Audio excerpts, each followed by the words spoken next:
In the pursuit of continuous success in the real estate industry, it makes sense to study the greatest and latest people who are achieving that continuous success within the field of selling.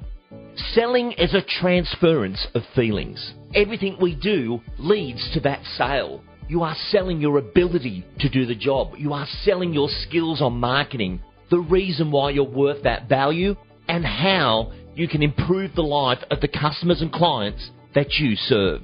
Becoming a sales master is a journey, and this podcast is dedicated to the tech and technique of the real estate industry.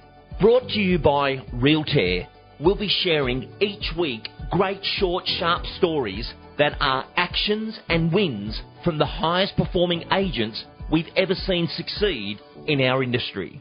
We tackle one major challenge, provide you with the solution and the steps that allow you to repeat the performance. And as they share that story, we want you to profit from their knowledge. Let's get started with this week's episode.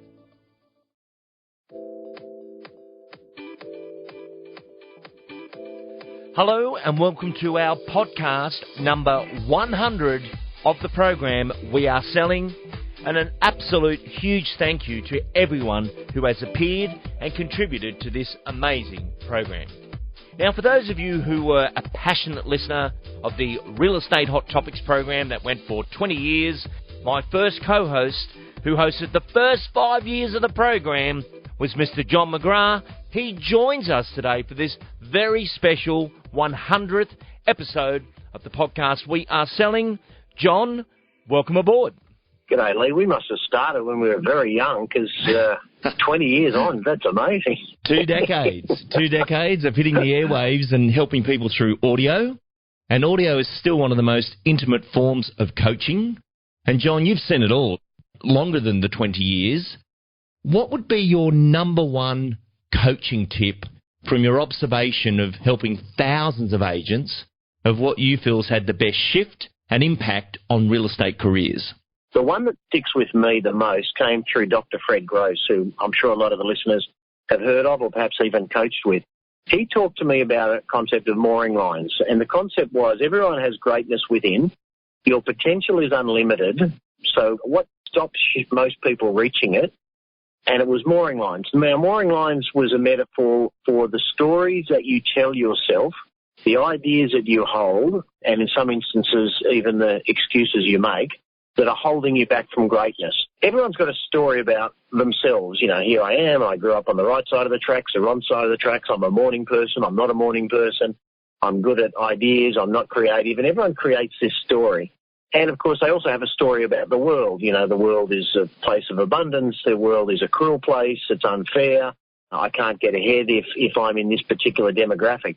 Fred pointed out to me that if you're able to move through or shift your paradigm and your story, that then loosens up or lets everything become a possibility. And when I coach, Lee, and I, like you, I'm sort of coaching on a daily basis our people, and I always sort of peel the onion so I can find what are their views of the world and what are their thoughts that are holding them back. So you ask the question, tell me the reason you're not massively more successful than you currently are. What do you think is the reason for that? And you can virtually ask that for anyone, you know, whether you're writing 100,000 or 5 million. I guess if someone said, why aren't you writing 10 million or a million? And what they come up with will inevitably, almost guaranteed, be part of their mooring line. And for some people it'll be, well, I don't have the time to prospect, I'm shy, I'm introverted, I'm this or I'm that. The key for me as a coach is to find a way to loosen that up, remove it, and ideally shift it around, where often the mooring line can become the foundation or the bedrock upon which you build. So if you thought being born on the wrong side of the tracks or going to the wrong school was a problem, then I try and make that into, you know, actually a benefit for you. And I find that during a coaching session, you see the light bulbs go on with people and they start thinking about the story. And they often think, you're right, that has been holding me back. For me, it's not a matter necessarily of just getting more knowledge. I think that's always useful. But unlearning the things that are holding you back, I find that a greater game change than anything at all. That shift of thinking, you need an outside person to listen to your story, And I know myself when I'm in that sort of situation and they'll tell me their story and I think, yeah, how's that serving you? They go, what do you mean? Like, how long have you been saying that for? And they're quite confronted in the way of, what do you mean? So, well, I think I met you 10 years ago and you told me you didn't have a prospecting program. How's that serving you? When will this change? And I don't know what it is, but there's just some light bulbs sometimes, and we're seeing this now with mature women come into real estate who just think, stuff it all, let's go forward. I don't care what's happened, where I've been, what I haven't done, what I should have had, didn't do. And we see that forward focus of thinking push them through because they're not interested in the past. Yet so many people hang on to mooring lines is a great piece of work from Dr. Fred, who's, again, had massive influence. And then with yourself, John, you've always been, well, it's 2 decades ago, and Mike Shugold's on this program that I met with you and Mike in a cafe, and you guys gave me a chance to do a piece of work for you.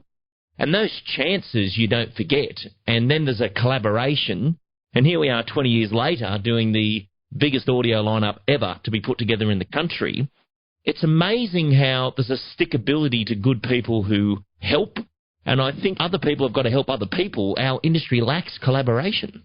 It's interesting you say that, Lee, because I had breakfast earlier this morning with someone, and I'd recently heard a quote, and I'd love you, and if you haven't read it, and your listeners, there's a book, and I think it's called The $1 Trillion Coach, and it's about a guy called Bill Campbell, who was once a legendary sports coach, and then he went into business coaching, and he coached Steve Jobs, and he coached Eric Schmidt from Google, and a lot of those people. And one of his famous quotes I've just learned recently is, if you've been blessed, be a blessing. I thought, wow, if you've been blessed, I like that. Be a blessing. So it's a bit like pay it forward. If you're fortunate enough to be able to be living in Australia, working in real estate, earning more money than most people ever earn in a lifetime, and you can probably do it in a year or maybe a month if you're good enough, it's almost like, please become that same blessing for someone else. And, you and I have always been, as has Mike, and I'm sure every single coach I've interviewed, have always been loved passing it on because, sometimes commercially you get paid for your advice, but often the greatest advice is just you give it to people that you're passionate about, you care about, they're in your circle of influence. And when someone comes back to me or you 10 years later and so they say, look, I remember I was in a course you did and I was in the front row and you said this and you talked to me about mooring lines and I went home and I wrote up my mooring lines and I decided to change my life changed. I mean, that's the greatest gift we can ever get. Forget dollars in the bank account. The greatest gift is you actually have changed someone's life. And that's the great thing about being in our industry. And you don't have to be a coach to change someone's life. You just need to be someone who has been blessed, who wants to become a blessing and then pass forward the good news and ideas you've come across. Yeah, no, it's a fun part of our job, I agree. And John, a lot of people wouldn't know this, but there's many times I've asked you to ring someone or text someone who's been a massive fan of yours but feels you're not able to be spoken to and there's a smoke machine behind you or something, and you've rang them in the car and freaked them out, and it's, life's about moments, and I just think that's an amazing thing. Final question for you.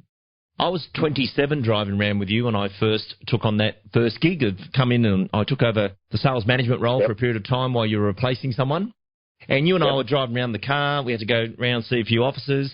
And you had this card in front of you with 5 key things on it. And I said, what's that? And you said, well, there's so much going on, but I'm just every minute trying to progress these 5 key projects. Because there's 4,000 things going on, Lee, but these 5 are my, let's call them your John McGrath focus list. John, what's on your focus list now? What's the top 5 for you? Well, yeah, it's interesting. If I chunked it up to 2 things that I think are going to change our industry more than anything, and the sub-projects run off is, for me, it's around talent and technology. So it's a war for talent. Everyone's chasing kind of the same talent or trying to manufacture new talent. So, the question is, for us at McGrath and for every principal out there, and even for agents that are wanting to build a team is, how do you make yourself more attractive to talent? And, of course, technology, and we've all heard of hopefully high tech and high touch.